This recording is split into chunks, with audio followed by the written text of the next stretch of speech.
Assalamualaikum warahmatullahi wabarakatuh. Perkenalkan, saya Mar'atu Salihanistuti dengan NIM 049. Di sini saya akan melanjutkan materi yang selanjutnya, yaitu anggaran pembelian bahan mentah. Anggaran pembelian bahan mentah ini menentukan jumlah yang direncanakan untuk bahan mentah dan suku cadang yang dibeli, biaya yang diperkirakan, dan tanggal waktu pengiriman. Anggaran ini dapat diartikan sebagai rencana tentang kuantitas atau jumlah bahan mentah yang harus dibeli oleh perusahaan dalam periode mendatang. Anggaran pembelian menspesifikasi yang pertama, yaitu jumlah setiap bahan mentah dan suku cadang yang akan dibeli.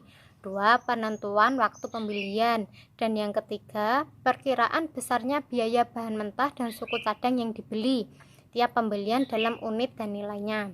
Dengan demikian, perbedaan antara anggaran pembelian ini dengan anggaran kebutuhan bahan mentah adalah: 1. Anggaran pembelian ini menspesifikasi kuantitas atau jumlah yang berbeda dari setiap jenis bahan suku cadang. Perbedaan dalam jumlah dihasilkan dari perubahan tingkat persediaan bahan dan suku cadang yang direncanakan. Yang kedua, anggaran kebutuhan bahan mentah hanya menspesifikasi kuantitas bahan mentah, sedangkan anggaran pembelian mencangkup kuantitas maupun nilainya.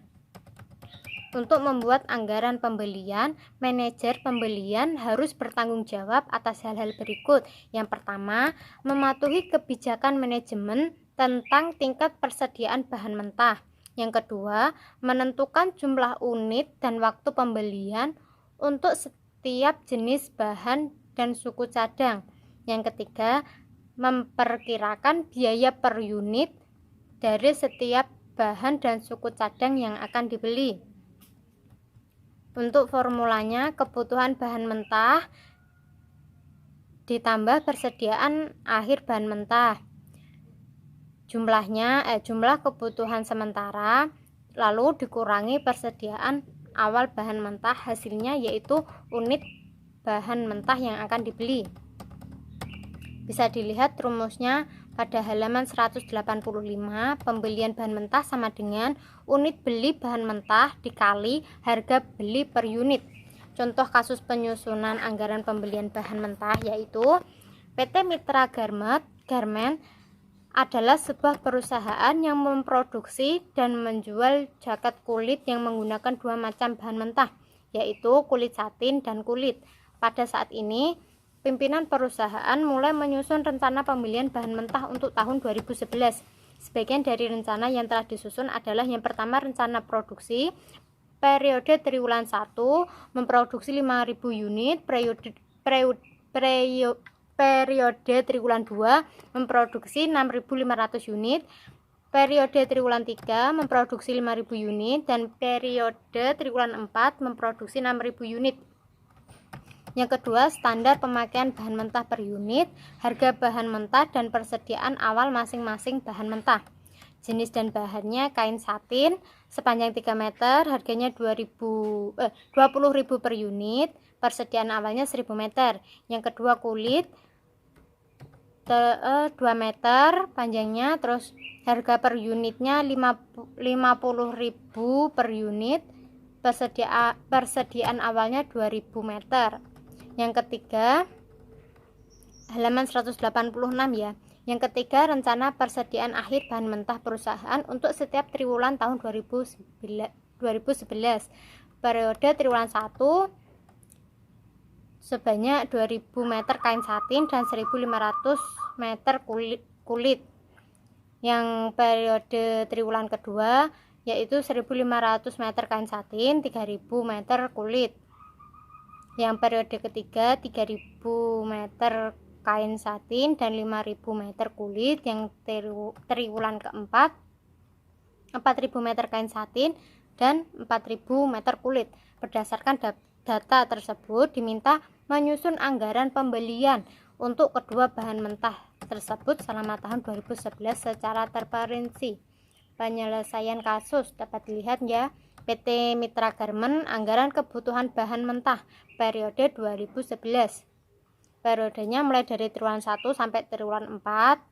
unit produksinya 5.000, 6.500, 5.000 unit, 6.000 unit, totalnya ada 22.500 unit.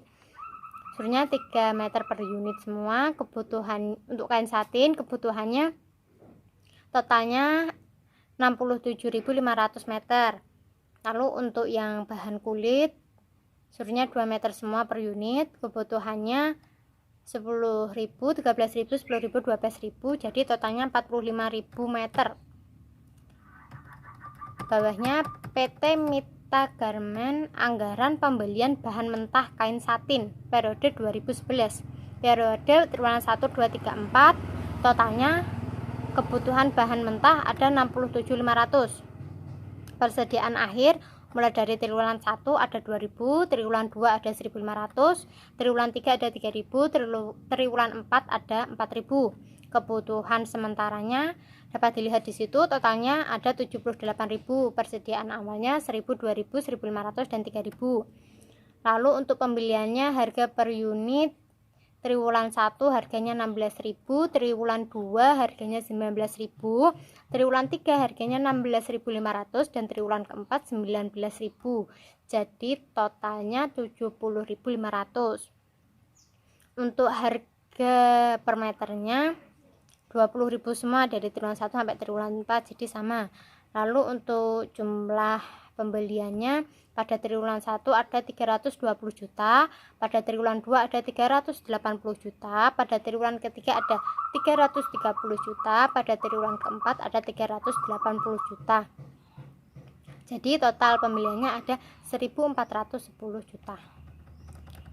Dan selanjutnya anggaran pembelian bahan mentah kulit dari triwulan 1, 2, 3, 4. Kebutuhan bahan mentah totalnya 45.000. Di situ dapat dilihat persediaan akhirnya. Kebutuhan sementara totalnya 58.500. Persediaan awalnya ada triwulan 1 ada 2.000, triwulan 2 ada 1.500, triwulan ketiga ada 3.000 dan triwulan keempat ada 5.000. Untuk pembeliannya per unit per meter unit ya. Itu triwulan 1 9.500.